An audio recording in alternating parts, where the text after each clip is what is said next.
सास नंबरी बहू 10 नंबरी। पूरे घर में मालती देवी का हुक्म चलता था। अपनी बड़ी बहू को वो टीवी के रिमोट की तरह कंट्रोल करती थी। चलो, देर हो रही है। 12 बजे से पहले लड़की वालों के यहाँ पहुँचना है। हाँ हाँ, चलती हूँ। मैं तो भगवान से बस ये दुआ कर रही हूँ कि जिस तरह मेरी बड़ी बहू मेरी मुट्ठी में है, उसी तरह मेरी छोटी बहू भी मेरे इशारे पे नाचे। अरे भगवान, भला इस घर में किसकी हिम्मत है जो तुम्हारे खिलाफ जाने की हिमाकत करे। इस तरह मालती देवी अपने छोटे बेटे की भी शादी कर देती हैं। मालती की छोटी बहू फैशन डिजाइनर का कोर्स करके आई थी। उसका सपना था कि शादी के बाद वो अपना खुद का बुटीक खोले। एक दिन, क्या बात है छोटी, तू तो एक से बढ़कर एक डिजाइन बना लेती है। इसमें कौन सी बड़ी बात है दीदी, आप चाहे तो मैं आपको भी सिखा सकती हूँ। हाँ, फिर हम दोनों मिलकर एक बुटीक खोल लेंगे। लेकिन दीदी, उसके लिए तो बहुत पैसे लगेंगे।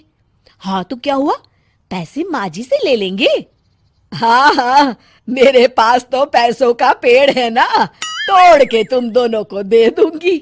मेरी एक बात अच्छी तरह समझ लो, मैं तुम दोनों को एक ढेला भी नहीं देने वाली। बड़ी आई बुटीक खोलने वाली। ये आप क्या कह रही हैं माँ जी? आप हमारी मदद नहीं करेंगी तो कौन करेगा? अरे अगर बुटीक खोलने का इतना ही शौक है तो अपने माँ बाप से पैसे क्यों नहीं मांग लेती? मेरे पैसों पर क्यों आंख गड़ाए बैठी हो तुम दोनों? इस तरह अपने इरादे स्पष्ट करके मालती देवी वहां से चली जाती है। अरे ये क्या दीदी, माँ जी तो साफ मुकर गई। अब हम क्या करेंगे? तू चिंता मत कर, बुटीक तो खुल के ही रहेगा। कहते हैं कि घी जब सीधी उंगली से नहीं निकलता तो उसे उंगली टेढ़ी करके निकालना चाहिए।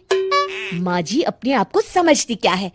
पूरी सोसाइटी जानती है कि माँ जी ने अपनी सास को घर से निकालकर उनकी दौलत पर कब्जा कर लिया है। हाँ दीदी, अब तो जैसे को तैसा करना पड़ेगा। फिर दोनों बहुएं मिलकर एक साजिश रचती हैं। एक दिन, अरे नालायक, जरा ठीक तरह से पैर दबा, बिल्कुल मजा नहीं आ रहा। खाने पीने में तो कोई कसर नहीं छोड़ती।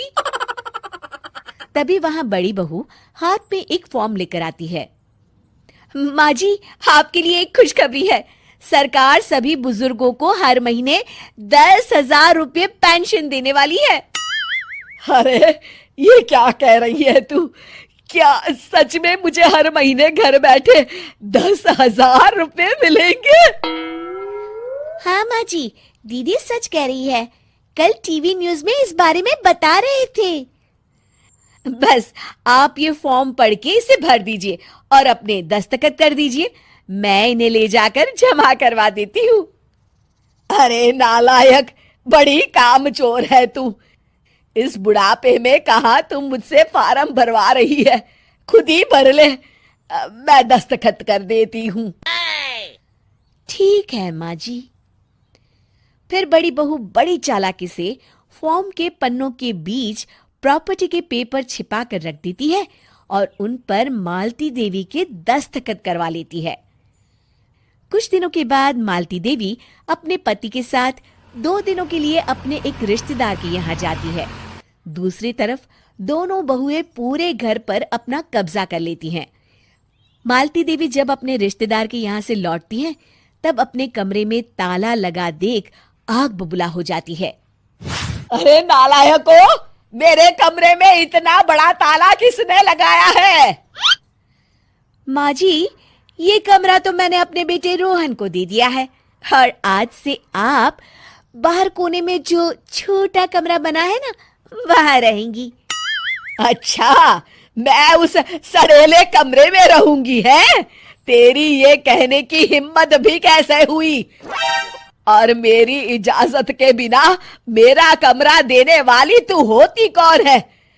लगता है तू भूल गई, इस घर की मालकिन मैं हूं। तभी वहां छोटी बहू आती है। अरे माँ जी, आप इस घर की मालकिन नहीं है। अब इस घर की नई मालकिन हम दोनों बहुएं हैं।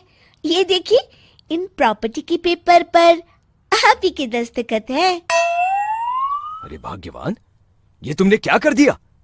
दस्तखत करने से पहले एक बार ठीक से पढ़ तो लेती। अरे लेकिन मेरी बहुएं मेरे साथ ऐसा कैसे कर सकती है? अरे तो इसमें कौन सी अचरज की बात है?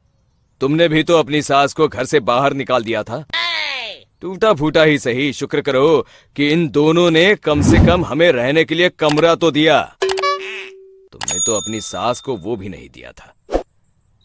आज समझ में आया, जैसी करनी वैसी भरनी। चलो अपना सामान उठाओ और चलते हैं।